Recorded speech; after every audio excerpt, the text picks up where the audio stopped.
Hey Mark, what you doing? Hello, welcome back. I'm Mark with Spectre Studios, and this is Terrain Time. Today we will talk about Malifaux and putting together some Malifaux figs. So today we'll be working with the Malifaux Guild Rifleman that I just got in.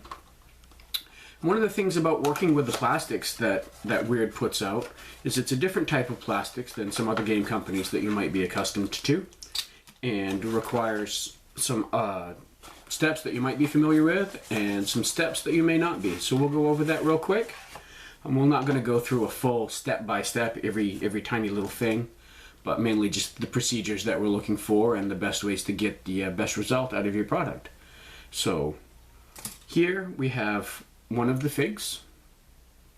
So in this, the Guild Rifleman, you get 3 different figures, and in the box we have 3 different sprues, the bases, and this very handy instructional card. So we'll get back to that in a little bit.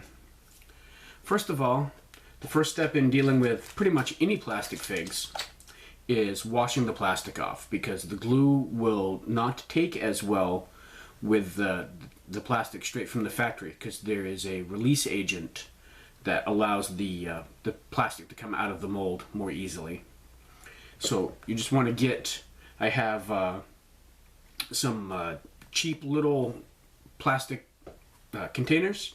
Get a little warm water, lukewarm water, and dish detergent mixed up, and another little container with rinse water. So it's just as simple as it would seem.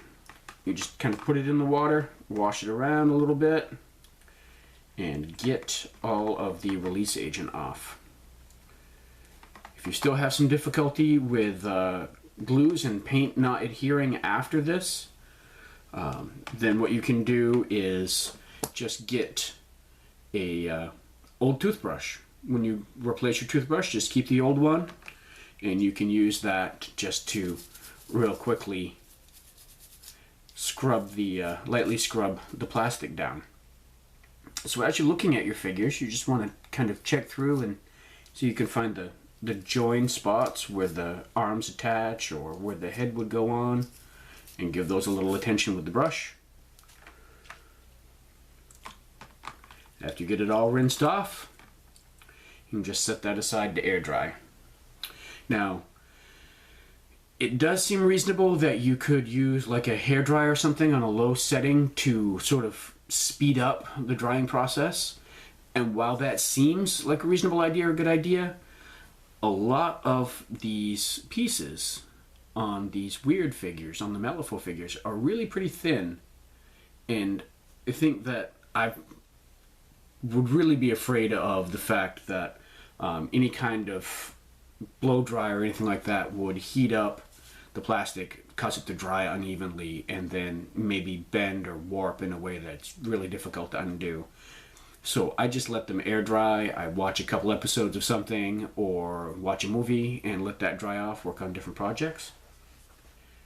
So we'll just go through and wash off the rest of the figures, and once that's all done, we'll come back with the next stage. Alright, so now we've got everything all washed off and it's dried, so let's take a look at what we need to do to get the figure assembled. So if you've had any experience at all with assembling plastic minis, you may or may not have been familiar with washing it off, and that's all set. This plastic is different from most other plastics that people are usually accustomed to. It requires a different glue, it has some different physical properties, and it actually even feels a little bit different. So what I'm going to do is use these clippers, these little trimmers that were also in the tools video. If you haven't checked out the tools video, I hardly recommend it. Go check that out. So we'll get these clippers, and these allow you to nip off the pieces much more precisely and neatly than your X-Acto knife might do. Malifaux figures are very, very detailed, and that's an amazing strength of theirs, but they're also small, and they have a lot of little nubs and bits on them that aren't always obviously part of the model. So you want to take some care when you're clipping things out. So like for these legs, what I'm going to do is I can't really tell exactly where the bottom of the boot is and exactly how I want to do this from the sprue. So I'm going to cut off extra.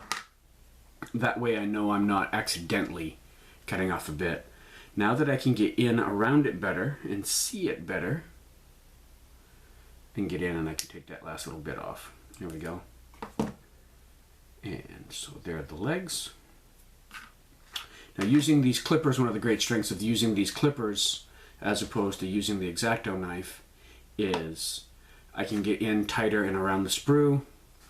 And using the X-Acto knife to press down, this plastic is actually a little bit more brittle than a lot of the other plastics that I've worked with for figures. So making that push, pressing down on the sprue to get the piece out, can put more stresses on than you might expect, and snapping it. So let's see, we've got the legs. Right, the legs, and the next thing I was going to say is we'll check the instructions to see what the next piece is. That's where this handy little card that I mentioned earlier comes from. So that is in every box, and it's your quick little link reminder for Weird, and typing in this URL, which is also in the comments, we can put that up on the screen, will take you right to the Weird website. You can type the name on the box of your figures into the search bar and bring the detailed instructions up on your laptop or up on your screen, phone or whatever. So let's get back to the figure. We've got the instructions up on the side here, and the next piece I want is this part of the coat. And pop that right out.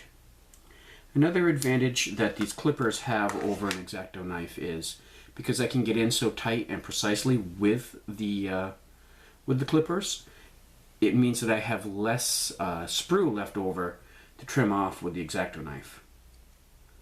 And just bring that in, get those last little bits off.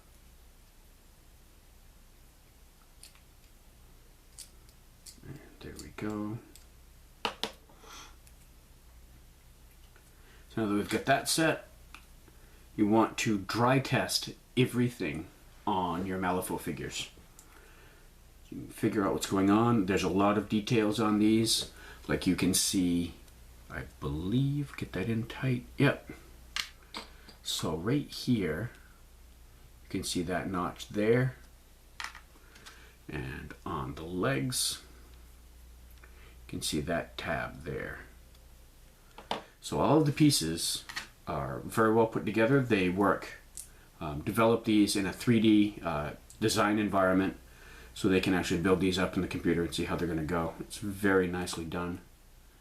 Set that like that. Confirm that this is the way I want it. We'll move on to the next big change, big difference in working with weird figures, weird plastics. Super glue can be a real pain in trying to work on this, and it doesn't quite work as well because of the composition of the plastic.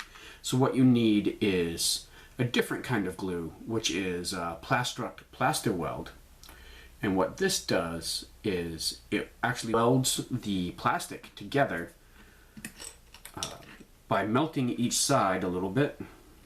And then when it dries, and it dries very quickly, it actually welds the two pieces together. The melds come together and the pieces are actually one. They're not actually glued together so much as they're melted together into a single piece. So one of the downsides to this stuff is that it is very strong smelling. It has a lot of fumes, and you do want to make sure that you have the proverbial adequate ventilation while you're working with it. So there we go, just as quick as that. The legs are glued in, and that's all set. So we'll move to the next step, which would be this lower part of the piece. Another part of the coat. We'll get that cut out. Pop, pop, and pop. And now that I have it rough cut out, just finish taking those last nubs off.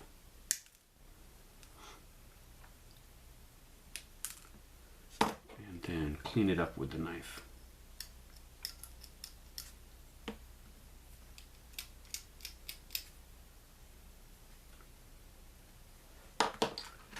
And then again with the glue.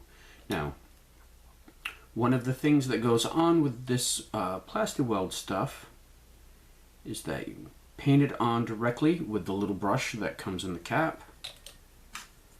Put the piece on so that it can seal up a little bit. Now, the weld stuff isn't strictly like super glue where you put it on one model and then press the two pieces together and it's done. This actually works slightly differently, where it works better and paint it on it first and then get the piece set in, and that's actually more of a preliminary step than to get the really good weld. What you do is, pardon me, you do is allow capillary action to draw the liquid into the gaps. So we just kind of lay it over this crease and it will run and get drawn into the crack and create a much better weld, a bond, than our initial little dabbing that we did to put it in place. So we just do that again real quick. So it's a little bit, stick it on, and then run around it a little bit more, and you get it real good and down. And pretty much putting the rest of the figure together is following the instructions and just repeating this process as we go. So we'll take a quick break, and then we'll come back when there's the next interesting step to go on, so we're not just watching glue dry as I move through. All right, be right back. Okay, so we've got the body mostly all finished up. There's a couple of things that happened while I was putting it together that I think are worth talking about. One, this plastic is a lot more brittle than you may be used to. So as you can see here on the musket, the sling snapped off, and that happened when I was taking it out of the sprue. I used the clippers, but just the tension of cutting the sprue and it popped, and that snapped the sling on the musket. And so because he's holding it in his hand, it's not over his shoulder or anything, I just took the sling the rest of the way off. But that is something to be aware of while you're working with these Malifaux figs, that the plastic is more brittle than you may be used to, and sometimes a quick cut and can snap a piece. But there's a lot of fixes that you can do with the plaster weld that you wouldn't be able to do as well with super glue. It would be much more clumsy. The weld would be more obvious. With the plaster weld, you can just put it back together, and it actually makes a very small seam that you hardly even notice.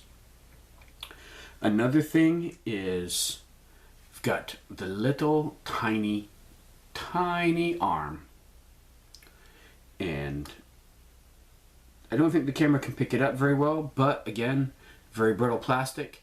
That connection right in front of the hand going into the blade, very, very thin piece of plastic. I could see it starting to whiten from the stress of being bent when I was working with it earlier. Be very careful with that. Watch out for those things. So now, because of these fine bits, it can be difficult to locate and put in the pieces. I struggled a bit with how to arrange the arm, but like I said, the 3D design on these is really good. When you actually get it in the right place, you can see that that's obviously the best, most perfect place for it to be. So that's one of the virtues of dry fitting. So let's get that put in. Here we go. A little bit of weld. pick up the piece and remember where it went. There we go. And now we just watch glue dry for a bit. Another nice thing about the Plaster Weld is it doesn't build up like super glue. Like if you have a super glue bond fail and you do that multiple times, you end up with like a building crust of super glue around it that actually bonds less and less well as you go. With the Plaster Weld, it just evaporates away and the plastic reforms where it was, and you can keep trying. So there we go. That arm is on, and I like to save the head for last when I'm building miniatures, because then you can put the head on and swivel it around so that you can have the character looking in the direction that you want best. It makes sense. It doesn't seem like he's looking in one direction and pointing in another. Let's try that out. A little generous amount of weld in there.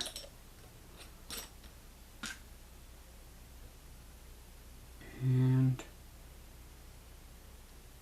get the head put on straight the way I want. There we go. So there's a lot of detail in these Malifaux figs, and a lot of the detail gets covered up as you're putting stuff on.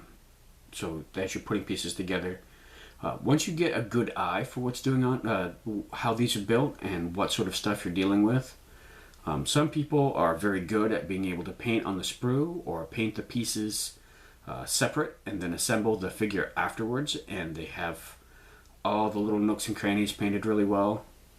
I've never been very good at that. I actually build the figures completely first and then paint them afterwards.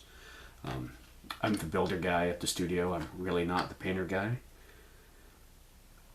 So there we go. So now he's all set, built, ready for action, everything but the base. So we have the Malifaux base. It's not a slotted base like you may be used to for a lot of other different companies. So the trick here is, now that we've worked exclusively with this gray plastic and the Plaster Weld, and that works really good, the black base is actually made out of the more conventional plastic that you're more used to, and it doesn't work 100% perfectly with the Plaster Weld. It does work, but it's not like the prime material that the Plaster Weld works best with. So what I found in this case is get a good amount of weld on the feet. Close that up because it fumes out really, really bad. And then set it on the base the way you want. And then you have to hold it there for a while. Now this may or may not take the first time you do it. I've had situations where both has happened. The first time I did it, it just fell. Or the first time I did it on a different figure, it just fell over, and I had to just keep reworking with the Plaster Weld until it did work. I think this is going to go pretty good. This figure stands up pretty well without a base on its own. So there we are. First dab of glue has done its job, and then you go back at it again. Like I mentioned, you get basically a tack on first time you do it, and then go back, hit it again, capillary action takes over, and it works exactly the way it was intended. And there we go. So now we have our first Guild Rifleman built, and he's ready for priming and painting, just like you would paint any other figure. Once you've got it primed, it'll behave exactly the same way that you expect, that you're used to, and you'll be able to move on from there. So there we go. Any comments or other ideas that you might have, please feel free to leave in the comments below. And check us out over on our forum on spectrestudios.us. Let me know there what other sort of things that you're looking for. I'd be perfectly willing to maybe put together some figures on screen for you if you just let me know what you'd like to see. And check us out on our Patreon page.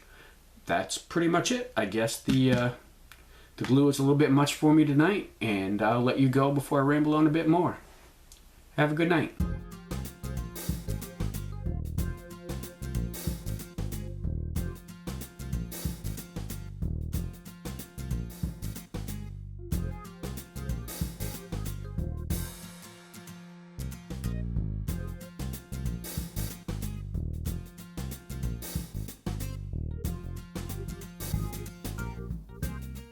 Spectre Studios, playing for the spirit of the game.